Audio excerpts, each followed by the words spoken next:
Hello students, welcome back all of you. Today we are going to continue our chapter number 5, Directors of the Company, and today's our topic is Provisions of the Companies Act for Managing Director. Company के जो managing director होते हैं उनकी provisions क्या क्या होती है. Provisions of the companies act for the managing director. Managing director के लिए कंपनीज एक्ट में क्या क्या प्रोविजंस है, it's our today's topic. So let's start. According to the Companies Act, all the management power is empowered with the board of director. Companies act के according सारे जो management के पावर है वो किसको दिए जाते हैं, बोर्ड ऑफ डायरेक्टर को. However board of director may not be able to come to the company every day. क्योंकि बोर्ड ऑफ डायरेक्टर जो है वो हर रोज़ यानी कि डेली कंपनी में नहीं आते हैं. Not only that, they may be staying in different cities so that they may not able to look after day to day problems. क्योंकि वो एक जगह पे भी नहीं होते हैं, वो अलग अलग सिटी में जो है वो रह रहे होते हैं. तो इसी वजह से भी it is not possible for managing director to come to the office, to come to the company every day. So they may not be able to look after day to day जो भी company में problems हो रहे हैं उसको भी वो लोग नहीं देख सकते हैं. To resolve the problems and for management a managing director और मैनेजर इज अपॉइंटेड. इसीलिए वो लोग क्या करते हैं, मैनेजर और मैनेजिंग डायरेक्टर को जो है वो अपॉइंट करते हैं to solve day to day problems and for management of the company. Thus, the managing director manages day-to-day management of the company. जो मैनेजर है, जो मैनेजिंग डायरेक्टर है, वो डे टू डे जितना भी मैनेज करना होता है कंपनी में वो सारा वो मैनेज करता है. He has to execute the policies decided by board of director. Board of director ने जितनी भी पॉलिसीज़ डिसाइड की है उन सारी पॉलिसीज़ का एग्जीक्यूशन जो है वो कौन करता है, managing director. According to the Companies Act, managing director is considered the key managerial personnel and full-time employee of the company. Key managerial personnel जो होते हैं कंपनी के KMP, उसमें भी मैनेजिंग डायरेक्टर जो है वो इंक्लूडेड है. और वो जो होता है वो कंपनी का फुल टाइम एम्प्लॉय होता है, यानी कि जब तक दूसरे एम्प्लॉयज़ यहाँ पे जितने भी टाइम रहते हैं वो सारा टाइम वो मैनेजिंग डायरेक्टर भी कंपनी में ही रहेगा. Following are the provisions of the companies act for a managing director. यहाँ पे कुछ प्रोविजंस दिए गए हैं for the managing director of the according to the companies act. First provisions है अपॉइंटमेंट. अब उनकी अपॉइंटमेंट के लिए कंपनीज एक्ट में कौन कौन सी प्रोविजंस दी गई हैं. First point is appointment of managing director can be done by. First is articles of association. Second is agreement with the company. Third is resolution passed in general meeting. And fourth is in the meeting of board of director. ये चार अलग अलग तरह से जो है managing director को appoint किया जाता है. या तो आर्टिकल्स ऑफ एसोसिएशन के अकॉर्डिंगली उसको अपॉइंट करे, और एग्रीमेंट कंपनी के साथ कोई एग्रीमेंट साइन करके उसको अपॉइंट किया जाता है. थर्ड इज़ रिजोल्यूशन, कोई भी जनरल मीटिंग में एक रिजोल्यूशन पास करके भी मैनेजिंग डायरेक्टर की अपॉइंटमेंट की जाती है. And the fourth one is board of director की जो मीटिंग होती है उसमें भी उनकी अपॉइंटमेंट की जाती है. So first point is appointment. Next is only a living person can be appointed as managing director. क्योंकि पूरी कंपनी को रन करना है, पूरी कंपनी को चलाना है, तो यहाँ पे एज अ लिविंग पर्सन यानी कि ह्यूमन बीइंग जो है वही मैनेजिंग डायरेक्टर के पद के लिए जो है वो इलेक्ट हो सकता है, अपॉइंट हो सकता है. अ फर्म और institution can not be appointed as managing director in the company.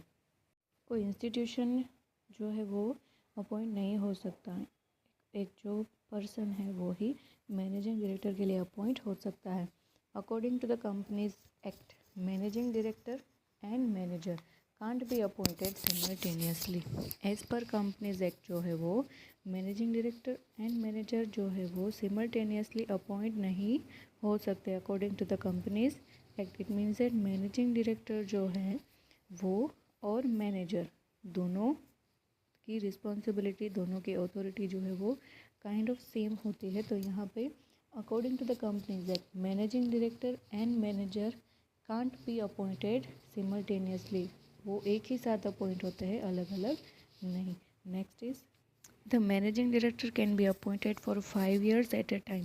एक साथ जो है वो मैनेजिंग डायरेक्टर 5 साल के लिए जो है वो अपॉइंट हो सकता है।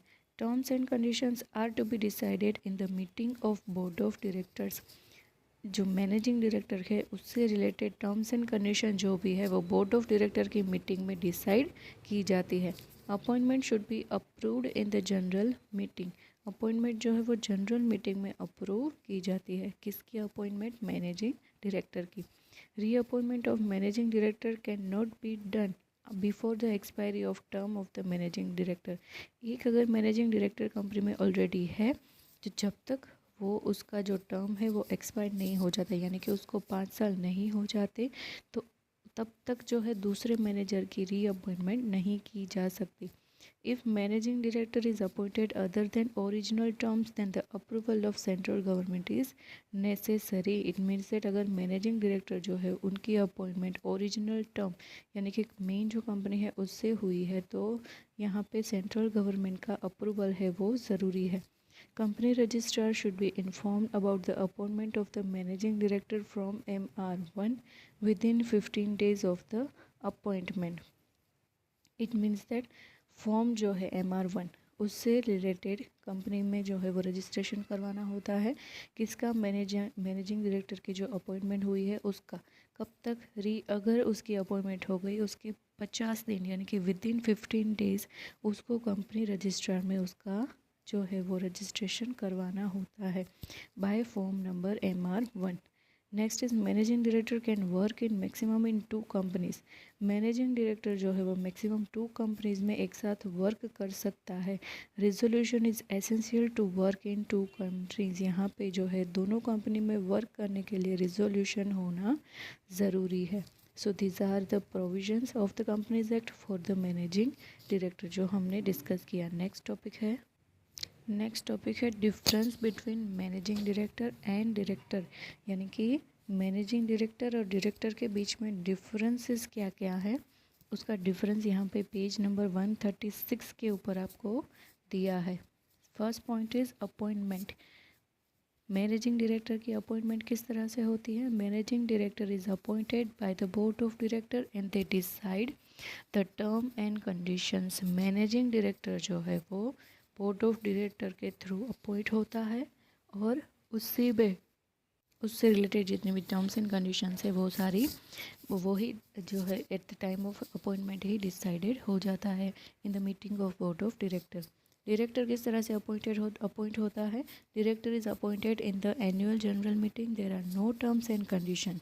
यहाँ पे कोई भी टर्म्स एंड कंडीशन नहीं होती है for the director of the company and appointment of the director is made in the general meeting. Annual general meeting जो होती है उसमें डायरेक्टर अपॉइंट किया जाता है। तो मैनेजिंग डायरेक्टर को अपॉइंट करते हैं बोर्ड ऑफ डायरेक्टर और फिर टर्म्स एंड कंडीशन डिसाइड करते हैं और डायरेक्टर अपॉइंट होता है एनुअल जो जनरल मीटिंग होती है कंपनी की उसमें and there is no terms and conditions.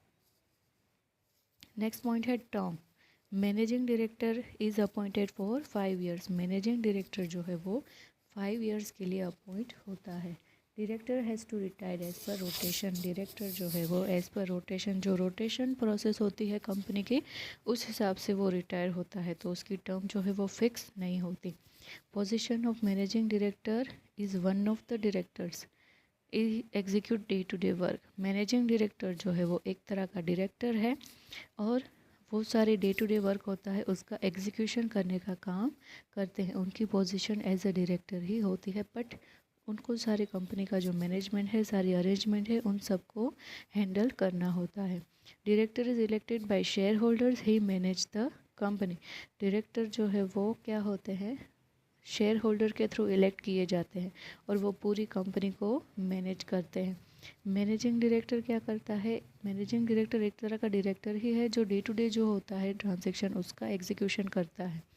उसके बाद है compulsion. Appointment of managing director is not compulsory but appointment of director is compulsory. Managing director को अपॉइंट करना कंपनी के लिए कंपनी में कंपलसरी नहीं है, बट डायरेक्टर को अपॉइंट करना is compulsory. Next is function. Managing director carries on day to day administration, he has to execute policies of the board of director. Managing director जो होता है वो डे टू डे जितना भी administration होता है कंपनी का वो उसके हाथ में होता है। सारी जो पॉलिसीज़ जो कि बोर्ड ऑफ डायरेक्टर ने डिसाइड की हुई होती है in the board of directors meeting, वो सारी पॉलिसीज़ का एग्जीक्यूशन करना होता है मैनेजिंग डायरेक्टर को। एंड अगर डायरेक्टर की बात करें तो board of directors does not carry out day to day administration but decides the policies of management. Director क्या करते हैं, सिर्फ पॉलिसी बनाते हैं, उसका एग्जीक्यूशन कौन करता है, managing director. Next is control. Managing director functions under the control of board of director. Managing director के जितने भी फंक्शन होते हैं वो किनके कंट्रोल में होते हैं, बोर्ड ऑफ डायरेक्टर के कंट्रोल में होते हैं। But while board of directors is independent, board of director जो है वो किसी के कंट्रोल में नहीं होते हैं, वो इंडिपेंडेंट होते हैं। Next is compensation. Managing director can be paid compensation on termination of his office. अगर वो ऑफिस का टर्मिनेशन, अगर मैनेजिंग डायरेक्टर की जो टर्म है वो पूरी होती है तो उनको कंपेंसेशन के थ्रू कंपेंसेशन जो है उनको दिया जाता है ऑफ हिज ऑफिस। उसकी ऑफिस का जो कंपेंसेशन है वो उनको पेड किया जाता है।